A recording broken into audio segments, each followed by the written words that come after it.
Team 10 uncovered internal memos showing the La Mesa police chief refusing to take action over racially charged comments a staff member made online.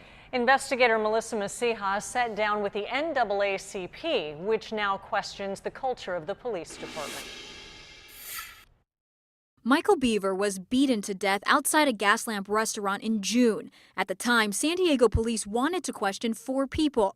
In the comments of the news story, La Mesa police dispatcher Gaby Willis called one of the suspects, quote, a useless black gang member.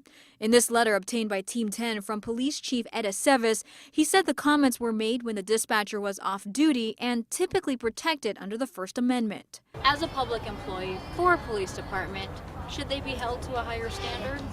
Absolutely, because the public looks up to them.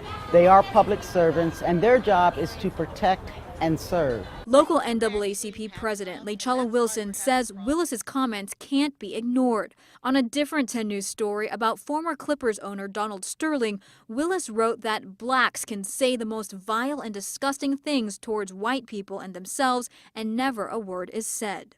She probably regrets being found out more than she regrets making the statements themselves. Dan Eden says from a legal standpoint, there's a specific guideline on taking disciplinary action over speech. Public employer does not have a broad right to punish speech it doesn't like just because it doesn't like it. But in an email obtained by Team 10 from the La Mesa Police Officers Association president, he considered the employee lucky.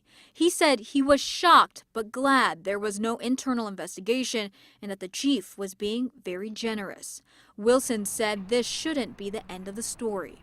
I have to wonder if I was in La Mesa as an African American and she answered the dispatch and knew that I was African American, whether my concern or my situation would be taken as seriously. Wilson told me she hopes Willis was counseled and believes there should be more diversity training within the department.